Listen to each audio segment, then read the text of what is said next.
The theory being, you need to focus on these three because they impact this one before the fact. If you focus on learning and growth, you'll do better in terms of how you work internally. And if you do better working internally, you'll deliver better product. And if you deliver better product, you'll make more money. So the balanced scorecard wants to look at all four. This is the one that's the easiest to get because those numbers are readily available. I'm not going to go into this in detail, but this is a strategy map related to a balanced scorecard. Again, it starts with learning and growth, goes through internal processes, customers, and then financial. And it shows how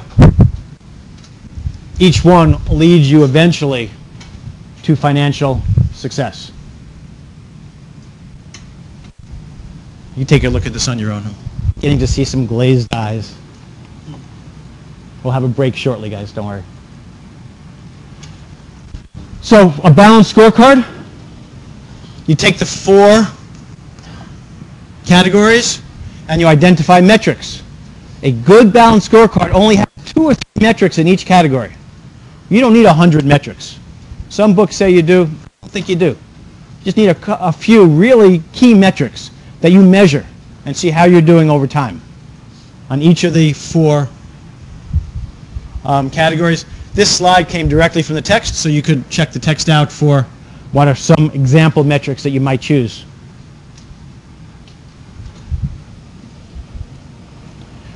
An example metric could be customer response time, the time between when a customer gives you an order and the time you deliver a product. There's useful time and there's non-useful time. If it takes this long to receive the order, it takes this time for waiting before you go into manufacturing. This waiting time is dead time. This time may be too long. The delivery time may be too long. So you work to reduce your customer response time, which is your metric. A good balanced scorecard requires senior management commitment and organization-wide communication. It has to start from the top. Is focused on the strategy. Your metrics must have a cause and effect relationship with your strategy. You only need a reasonable number. I said 2 to 3 per category. Motivates goal congruence. Managers should be motivated to do the right thing for the strategy. And this is important. In a bad economy, 2008, where everyone's numbers were bad, how do you judge your people? You could judge them on some of the softer factors.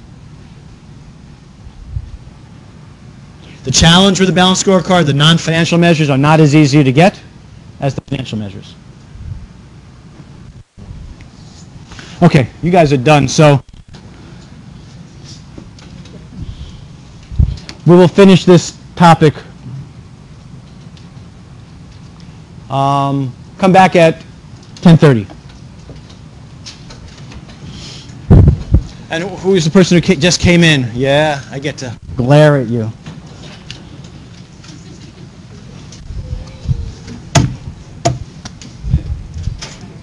We start on time, okay?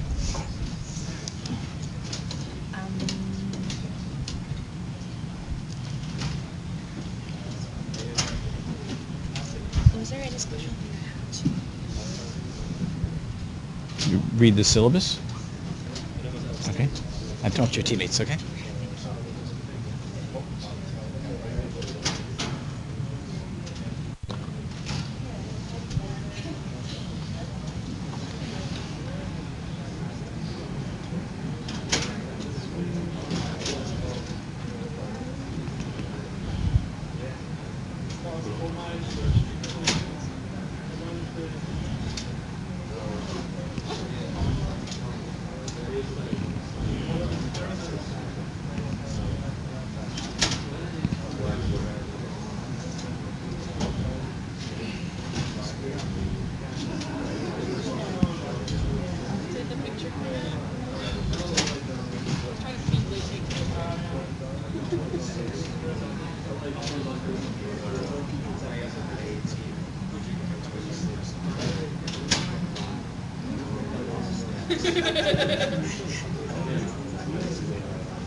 So, do you have it on pause right now? Yeah. Okay. At the end of this, I'm going to shift to the next topic. And so, is there some way to stop it and then start a new one? I'll give you a clue when we get to that, okay? Yeah.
So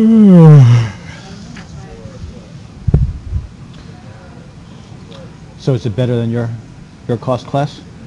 Yeah, you want it's more detailed. This is more detailed? The class that I have right now is more detailed because you're covering two topics. Yeah. Well, I haven't even started on the real stuff yet. But I tend not to get into too much detail.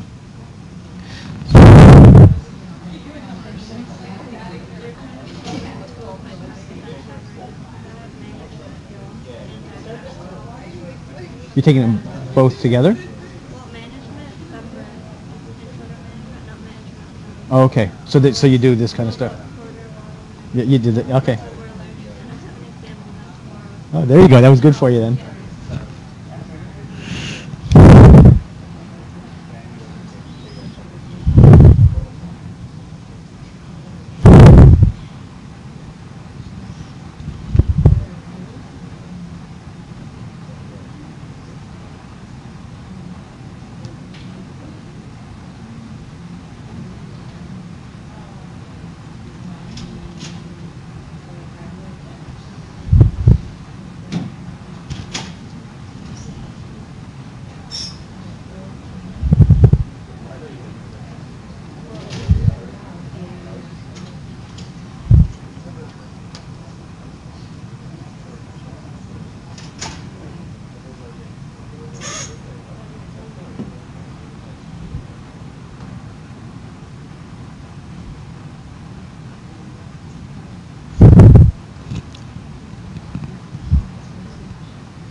Can you do me a favor? Can you just go outside and tell everybody we're about ready to start? Thank you.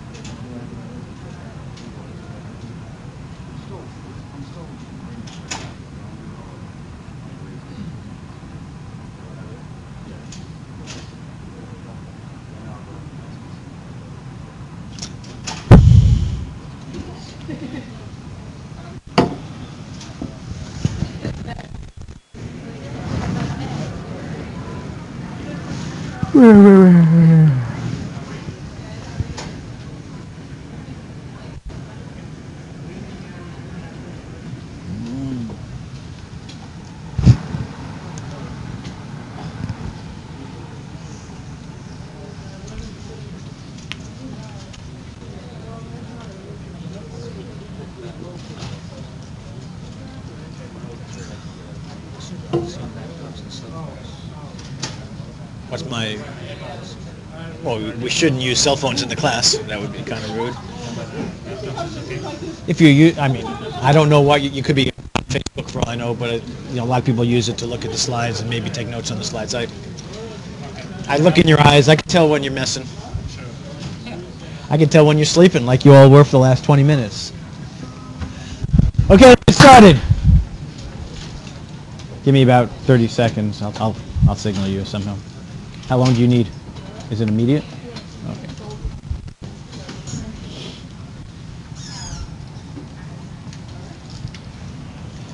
Okay, let's just wrap up this topic now.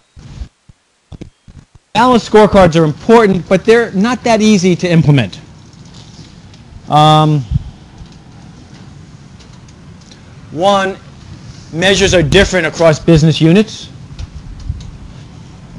Like many measures are different across business units, financial and non-financial. So it's best to compare versus prior periods, not to compare business unit to business unit. The reality is balanced scorecards are used in evaluation because it's a good way to evaluate people, but ultimately compensation is based on the bottom line. So companies tend to revert back to looking at the bottom line, looking only at the financials as they determine compensation. In theory, evaluation and compensation should be tightly linked. If you're doing the right things, you should get compensated for it. You might have a longer term view. The information that you're using for the non-financial data is both uncontrolled, sometimes difficult to get, and sometimes based upon a different time period than the financial data and the performance reviews. So it's sometimes difficult to pull together a high quality balanced scorecard.